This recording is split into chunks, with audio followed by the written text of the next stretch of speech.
Hello dear student, জ্ঞানজ্যোতি কোচিংয়ের পক্ষ থেকে চলে এলাম আর একটা নতুন ভিডিও ক্লাস নিয়ে। আজকে আমার এই ভিডিওতে আমার প্রধান আলোচ্য বিষয় হচ্ছে যে তোমাদের রিসোর্স জিওগ্রাফির মধ্যে যে সম্পদের বিভিন্ন যে উপাদান ছিল তার মধ্যে আজকে সবার শেষ পয়েন্টটা কিন্তু আলোচনা করব। আজকের আলোচ্য বিষয় হচ্ছে আমাদের সংস্কৃতি বা কালচার, অর্থাৎ সম্পদ সৃষ্টির ক্ষেত্রে এই সংস্কৃতির ভূমিকা কি আছে। তো সংস্কৃতি বলতে আমরা কি বুঝি? সংস্কৃতি মানে বোঝায় যে সভ্যতার উৎকৃষ্টতাকে কিন্তু সংস্কৃতি বলা হয়। আর এই সংস্কৃতির অর্থ কিন্তু খুব ব্যাপক পরিমাণে রয়েছে। জিমারম্যান সম্পদ বলতে বুঝিয়েছেন যে শিক্ষা, জ্ঞান বিজ্ঞান, অভিজ্ঞতা, সুলভ্যতা, তারপরে হচ্ছে সুশিক্ষা, মার্জিত ব্যবহার, আদিম প্রবৃত্তির দমন, যুদ্ধ সংঘাতের পরিবর্তে সহযোগিতা, বর্ণ আইনের বদলে ন্যায় বিচারের সুপ্রতিষ্ঠাকেই তিনি বলেছেন সংস্কৃতি। এবার এই সংস্কৃতির যে উপাদান, এই সংস্কৃতির উপাদান কিন্তু দু ধরনের হয়, অর্থাৎ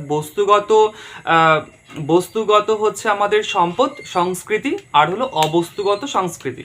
এবার বস্তুগত সংস্কৃতি মানে বোঝায় যে বিভিন্ন যন্ত্রপাতি, বাড়িঘর, তারপরে কলকারখানা, বইপত্র, এগুলোকে কিন্তু বস্তুগত সংস্কৃতি বোঝায়।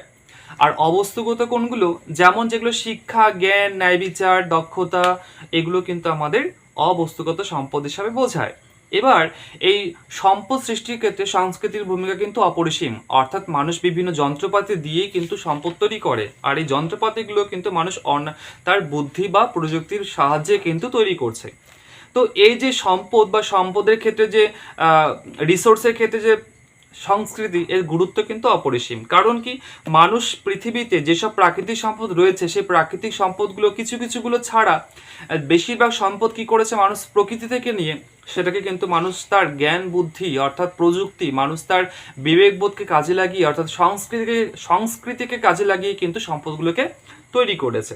যার জন্য মানুষ যে একেবারে নিরপেক্ষ উপাদানগুলোকে মানুষ হাতিয়ার হিসাবে করি, সেখান থেকে কিন্তু বর্তমানে মানুষ সম্পদ সৃষ্টি করেছে।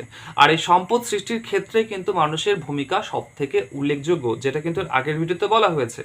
আর এই সংস্কৃতির ক্ষেত্রে কয়েকটা এক্সাম্পল আমি বলছি, যেমন পঞ্চদশ শতাব্দীর মাঝামাঝি সময়ে জোহানেস গুটেনবার্গ তিনি কিন্তু তার বিখ্যাত ছাপাখানা আবিষ্কার করেন। আর তার ছাপাখানা আবিষ্কারের ফলেই কিন্তু ধীরে ধীরে শিক্ষার প্রসারটা কিন্তু হতে শুরু করে। অর্থাৎ এই শিক্ষা তো একটা সম্পদ, এটা সাংস্কৃতিক সম্পদ, অবস্তুগত সম্পদ, যার জন্য এই গুটেনবার্গের ছাপাখানা আবিষ্কারের ফলে প্রচুর বই ছাপা হয়, আর এর ফলে কিন্তু শিক্ষার সম্পদটাকে আরও প্রসারিত করা যায়। এরপরে চলে আসে হচ্ছে আমাদের চার্লস ব্যাবেজের কম্পিউটার। এই কম্পিউটার আবিষ্কারের ফলে গাণিতিক হিসাব নিকাশ থেকে শুরু করে বিভিন্ন তথ্য সংগ্রহ করে রাখাও কিন্তু সুবিধা হয়েছে। এটাও কিন্তু এক ধরনের আমাদের সাংস্কৃতিক সম্পদ। তো ঠিক একইভাবে কিন্তু রেলপথ স্থাপিত হয়েছে 1853 সালে ভারতে, এবং আর আমাদের গোটা বিশ্বে তৈরি হয়েছিল 1825 সালে।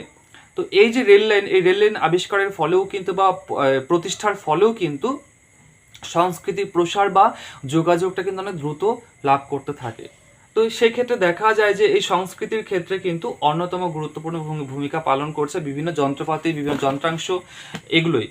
আর এই সম্পদের যে উপাদানগুলো রয়েছে, এই উপাদানগুলো কিন্তু দেখা যায় কখনো তারা একত্রে কাজ করছে, কখনো কিন্তু তারা আবার মানে পৃথকভাবে কাজ করছে। যদিও তারা পৃথকভাবে কাজ করছে, কিন্তু এদের মধ্যে সমন্বয় ঘটাচ্ছে মানুষ, অর্থাৎ প্রকৃতি একটা নিরপেক্ষ সামগ্রী, সেটাকে মানুষ তার জ্ঞান বুদ্ধি কৌশলকে কাজে লাগিয়ে কিন্তু সম্পদ তৈরি করছে। যার জন্য এই সম্পদের উপাদান হিসাবে প্রকৃতি, মানুষ এবং সংস্কৃতি কিন্তু একে অপরের পরিপূরক হিসেবেই কিন্তু অবস্থান করেছে। কারণ প্রকৃতি না থাকলে পরে কিন্তু সম্পদ কখনোই তৈরি হতো না, আর প্রকৃতি না থাকলে তো মানুষও তৈরি হতো না। আর প্রকৃতির উপাদানগুলো নিজে থেকে কিন্তু সম্পদে কখনোই পরিণত হয়নি, তাই না? যার জন্য কি, যে প্রকৃতির উপাদানগুলোকে মানুষ নিয়েছে, প্রকৃতির উপাদান প্রত্যেকটা নিরপেক্ষ উপাদান, এই নিরপেক্ষ উপাদানগুলোকে মানুষ কি করেছে, তার সংস্কৃতিকে কাজে লাগিয়ে কিন্তু এখান থেকে ধীরে ধীরে তারা সম্পদ তৈরি করেছে।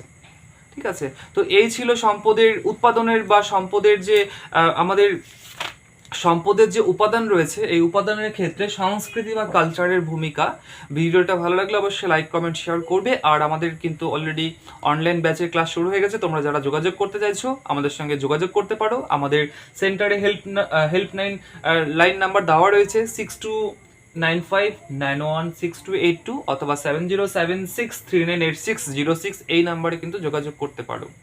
আর আমাদের বিভিন্ন কোর্স ফি সম্পর্কে সেখানে জেনে যাবে। আর অবশ্যই কিন্তু ভিডিওতে নেক্সট কী ধরনের ক্লাস তোমরা চাইছো অবশ্যই কমেন্ট করে জানাতে ভুলো না।